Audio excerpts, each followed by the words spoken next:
சேலத்தில் தொண்டு அறக்கட்டளை மூலமாக முதலீடுகளை பெற்று மோசடியில் ஈடுபட்டதாக 3 பேரை காவல்துறையினர் அதிரடியாக கைது செய்தனர். சேலம் அம்மாப்பேட்டையில் உள்ள திருமண மண்டபம் ஒன்றில் கடந்த 2 ஆண்டுகளாக அன்னை தெரசா அறக்கட்டளை என்ற பெயரில் தொண்டு நிறுவனம் செயல்பட்டு வந்தது. அறக்கட்டளையில் பண முதலீடு செய்பவர்களுக்கு அதிக லாபம் கொடுக்கப்பட்டுள்ளது.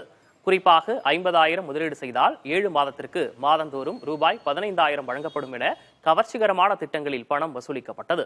இதில் அம்மாப்பேட்டை மற்றும் சுற்றுவட்டார பகுதியைச் சேர்ந்த ஆயிரக்கணக்கானோர் முதலீடு செய்தனர். இதனிடையே ஒரு நாள் ஆஃபராக 1 லட்சம் ரூபாய் முதலீடு செய்வோருக்கு 7வது மாதம் 2 லட்சம் ரூபாயாக வழங்கப்படும் என்று அறிவிக்கப்பட்டதாக தெரிகிறது.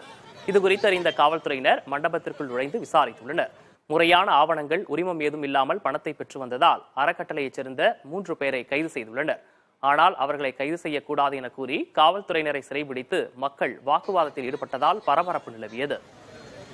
இந்நிலையில் மண்டபத்திலிருந்து 8 கோடி ரூபாயை பறிமுதல் செய்த காவல்துறை 500 கோடி ரூபாய் வரை மோசடி நடந்திருக்கலாம் என்று தெரிவிக்கின்றனர். வேலைக்கு போகணும், ஓட வேலைக்கு போறோம், 100 நாள் வேலைக்கு போனா அதுலயும் மாசத்துல 6 நாள் தான் வேலை தராங்க. இதை வச்சுதான் நாங்க பண்ணிட்டு இருக்கிறோம். இது எங்க வீட்டுக்காரர் பாரு, உங்களுக்கு வேணும்னா அந்த எக்ஸ்ட்ரா பூரா இருக்குது, மாத்திரை சீட்டு, மருந்து சீட்டு அனைத்துமே இருக்குது. உங்களுக்கு எல்லாம் நான் காட்டுறேன்.